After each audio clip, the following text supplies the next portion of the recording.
Could you explain what we're seeing?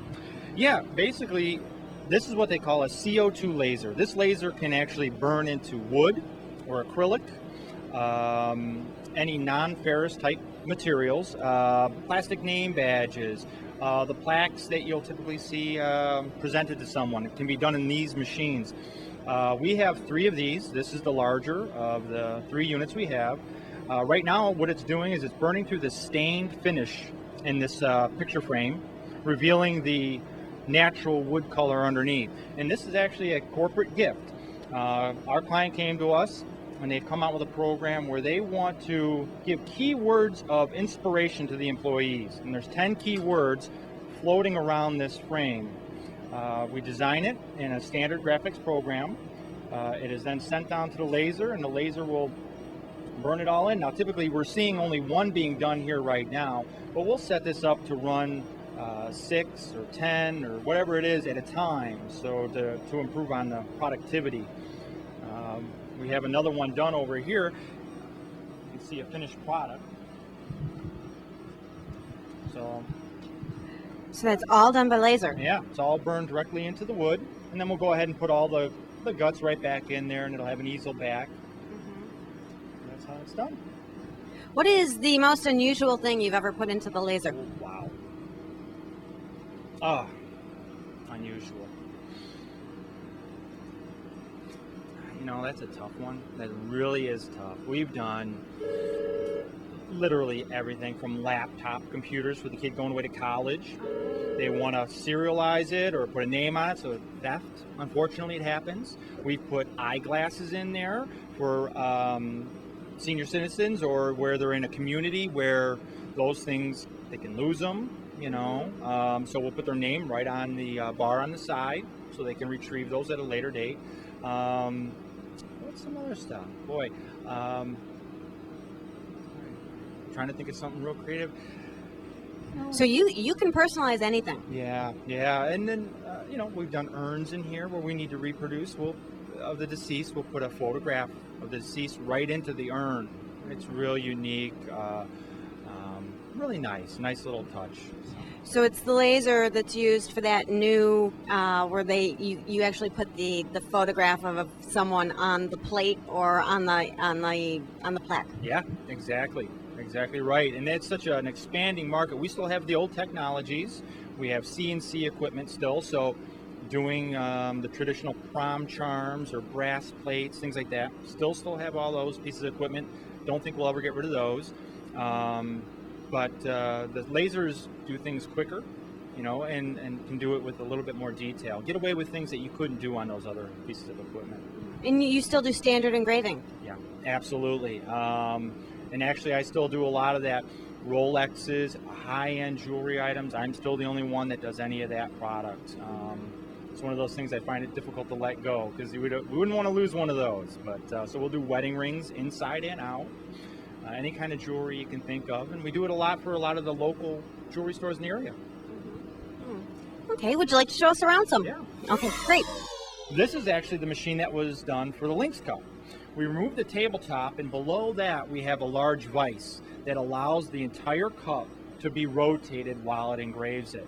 And then we have different cutting tools depending on how deep we need to go into the product. On the right-hand side, we have a rotary, which we can take and remove a lot of material at one time. And then on the left-hand side, that's what we refer to as a diamond drag. Right in the tip of that unit is a small diamond, just like you would find in a wedding ring or something like that. It's a commercial grade, so, you know, not the flaws that you know, these have little flaws in them, but fine for what we need them for. They're faceted to a tip, and if we apply enough pressure, we can carve into fine jewelry and things like that. So we have 2 of these units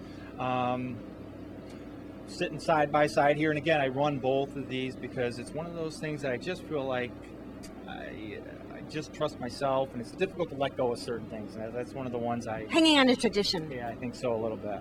Yeah. Mark, this is a beautiful piece. Tell us a little bit about it. Yeah, this shows sandblasting, and sandblasting is done into glass, crystal, and marble. And to get this effect, what we've done is we've sandblasted different areas deeper than others, and with the light catching it, it gives you a real dimensional look.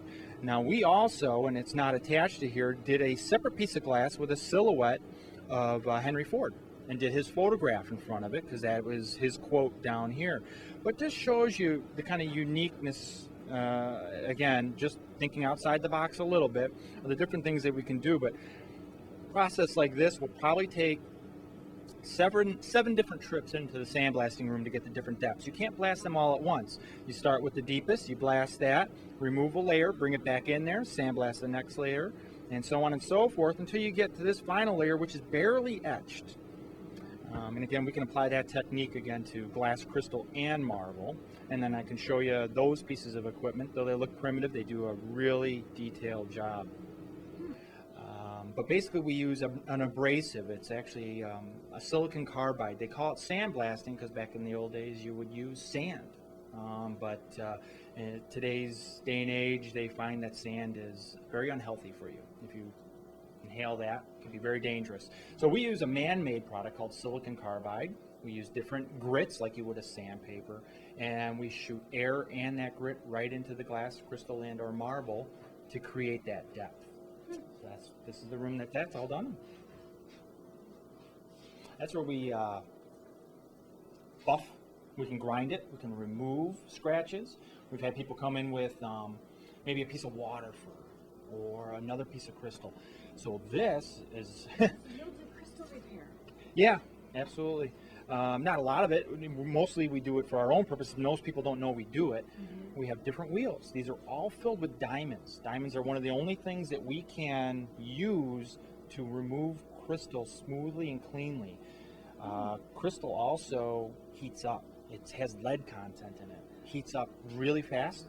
So whenever we're doing it, water's constantly being poured over the surface to keep the crystal cool. So what we do, and it's a big mess, but we grind down the crystal on here using the different wheels. Once we get it down to a fine enough, a satin finish, we've removed the scratches. We take it over to here, and we put, again, a lot of water on here because the crystal will heat up. And this is a powder, and what it does is it polishes the crystal back to normal using those two different wheels, but then we can restore the piece back to its original condition and re-etch it if we need to, or if it's a vase, a waterproof vase that got chipped, maybe taken out of the china hutch or something like that, they can go back in the china hutch and look like new. How do you learn to do all this? You know what, I think it's a need or a want to learn it. So when we get into something like this, we'll ask the manufacturer of the equipment, will you mind training us on this? We're looking at some new lasers now, and they've offered to fly us in and actually learn in their tech shops, because we feel that if we understand the equipment start to finish, we can really make those pieces of equipment do a lot of different stuff. But if we just know the basics, it's hard to troubleshoot issues. And I think if we fully understand it and can maintain it ourselves, it just makes us that much more self-sufficient. So. How many pieces would you say you produce every year? Oh, wow. I gotta think it's in the millions. Yeah. Because we have Schaumburg athletic clubs, we have the businesses, we have the governments, but you also do business coast to coast. Yeah, absolutely, and worldwide. The websites, as we talked about earlier. And your address is? The address? Of your website is? www.finerline.com. And we'll can ship all over the world.